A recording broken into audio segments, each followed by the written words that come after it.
Welcome to episode 19 of Coffee with Coach Caffey. Today we're going to talk about the Winters Blizzards, which had the biggest one-season turnaround of any team I've ever coached. My first year there, we were 2-8, and in the second year, we were 10-2. So, an 8-win swing is, it's a pretty dramatic swing, and so several things attributed to that swing. When I got the job, I didn't have a lot of time to get my staff in place, and we didn't really have very much time for off season. Although I did get in there in time to have a little bit of off season that first year. But the first year you're coaching at a place, a lot of times you're not playing with your team, you're playing with the last coach's team, and that's the way I felt about that year. Also, I wasn't able to bring very many of my coaches in, and so I had a group of coaches that I just, we hadn't gelled together as staff. And so consequently, not everybody bought into what we were doing the first year, and things were kind of slow. But the next year, we had a good off season. I was able to bring in Brent Ryder, who had been with me at Spring Lake Earth, and Val Akery, who had also been with me. And then brought in a really good coach, Max Hill, to help with the offensive line. He did a good job with those guys. And then I had Corey Washington with me, and Ronnie Ballard had a good coaching staff there, and those guys did a good job. And we got that thing really running good, and we're just maybe a couple of plays away from playing that year, I felt, in Cowboy Stadium. But we really got things going well in a hurry. Some highlights of that year had some great players. Jimmy John Ripley was probably the fastest kid I ever coached, maybe ever, and maybe except for Kenny Autry. But Jimmy John played quarterback, and he was a speedy quarterback, and every now and then we'd just call quarterback sneak with him, and if he could get past the linebackers, he might score. He scored on several touchdowns on quarterback sneak from 50 or 60 yards out. And we had some really talented running backs, Ty Cortez and Stephon Cleghorn and Michael Chavis, and we had run the shotgun option at Spring Lake Earth, and we tried to put that in at Winters, but we never could get the timing of the snap down right, and so we got under center and pretty much ran the flex bone or the wishbone while we were there, and Jimmy John did an excellent job of executing that, and those three running backs did a super job of putting a lot of pressure on people. And so Jimmy John, he passed for over 1,000 yards and rushed for over 1,000, and he averaged 8.9 yards per carry, and so that was pretty amazing. Ty Cortez, he had about 500 yards rushing, and so did Stephon, and so did Michael Chavis. So we spread the ball around pretty good. Had a couple of receivers, Daryl Hagel. He had 380 yards in receptions for 7 touchdowns, and Luke Krotz had almost that many yards in receptions. So we had what we needed at receiver also, and then we had some big linemen. We had old Taylor Hooper and Ethan Bredemeyer, played both ways, and boy, those guys were stalwart, experienced, big, strong kids. And then we had a couple of other guys on defense that really were outstanding, and that was Chris Diaz, who was a freshman linebacker. He had 115 tackles as a freshman, and Jake Brock, who hadn't played football until his senior year, and he came out and had 101 tackles, and so he was, really big addition to our team. And then Luke Krotz had 84 tackles from safety position. So you can see at every position we had talented people, and Coach Ryder had came in and he put in an attacking style of defense, blitzed a lot, but ran a lot of man coverage, and really gave people fits. And so we had some great victories.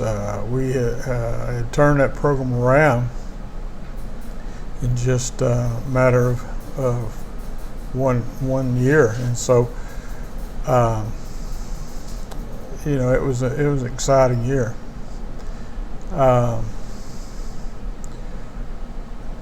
We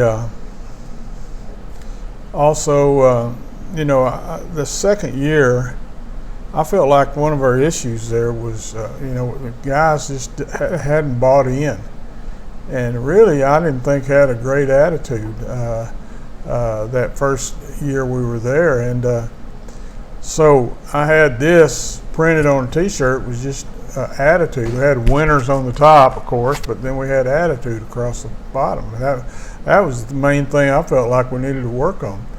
And I wanted us to develop a more Christ-like attitude, be more humble, and have a stronger work ethic.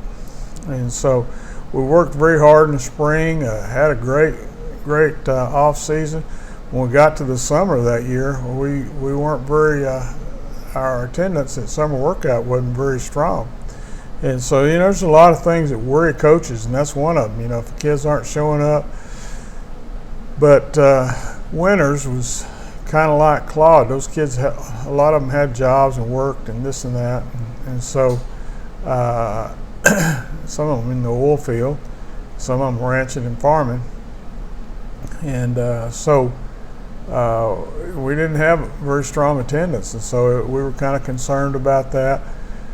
And our first scrimmage against Coleman, they just wore us out. We kind of hurt our feelings, and so we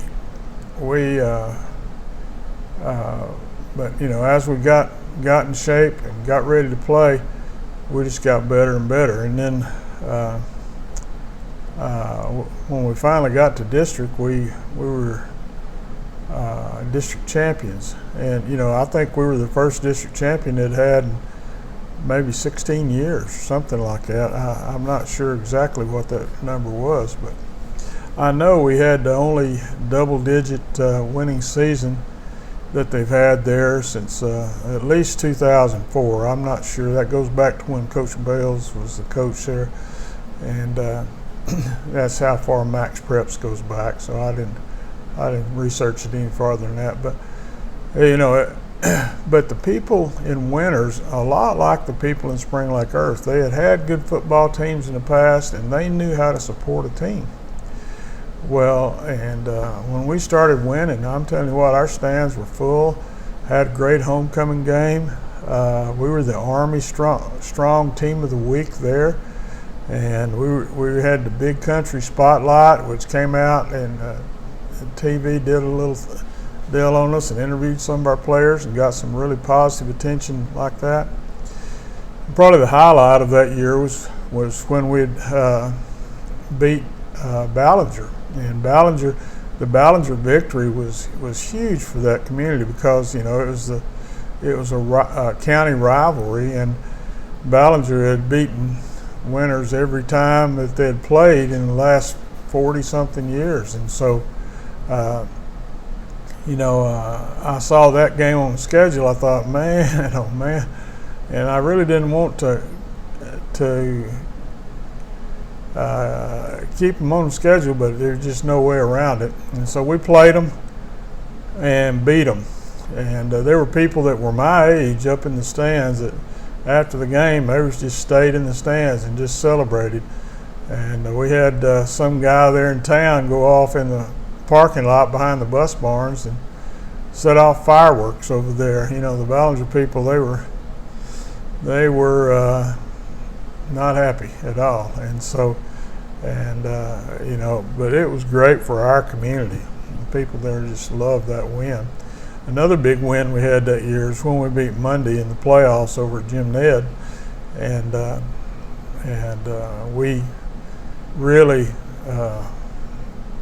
played well that night and beat a Monday team that's very playoff experienced. And so that was in the second round of the playoffs. And in the third round, we played Albany, which is, our perennial power, and Winters typically has had a hard time with them. And so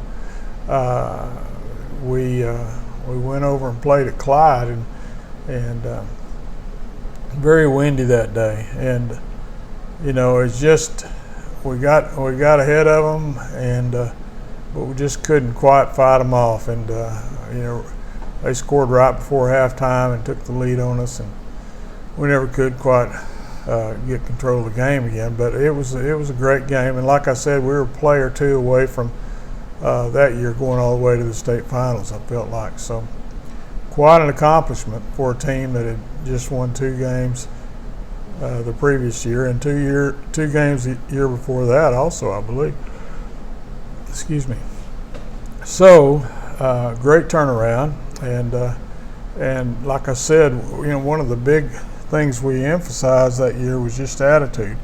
And sometimes I think I really didn't get that explained too well to the team and coaches, but really when I was talking about attitude, I was talking about the attitude like Jesus talked about in Matthew the 6th chapter. He said in the first verse, he said, "Be careful not to do your acts of righteousness before men, to be seen by them. If you do, you will have no reward from your Father in heaven." Well, I've always been opposed to praying in the center of the field after ball games, because I've always felt like that was for show. And so, you skip down to the 5th verse of chapter 6. It says, "Do not be like the hypocrites, for they love to pray standing in the synagogues and on the street corners to be seen by men. I tell you the truth, they have received their reward." And so, it goes on to talk about that you should, when you pray, you should go into your room, close the door, and pray to your Father who is unseen. Then your Father who sees what you've done in secret will reward you. And when you pray, do not keep on babbling like pagans, where they think they will be heard because of their many words. Do not be like them, for your Father knows what you need before you ask Him. And so really, it's saying pray with the right attitude. And, I think a lot of times, if you're humble about what you do and you don't do it to be seen by men, then and pray with the right attitude, then you will be rewarded. And he goes on to talk about forgiveness, and it has the Lord's Prayer there right underneath that. It says, "Forgive us our debts as we also have forgiven our debtors." That's a hard thing to do, is forgive other people, but it's very important, I believe, to have that attitude and to realize that you have made mistakes yourself. And so, when the Lord sees that in your heart or in your attitude, then you will be forgiven of your mistakes. And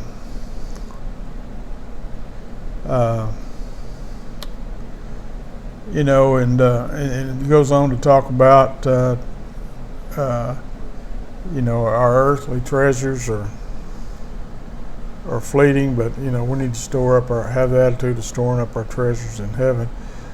But so all of those kinds of things were what I was trying to emphasize, and just to have a good attitude, buy into what we're doing, and have some faith that together we can pull this off. And so we were very close to, like I said, getting to that state game, and just a couple of plays away from it.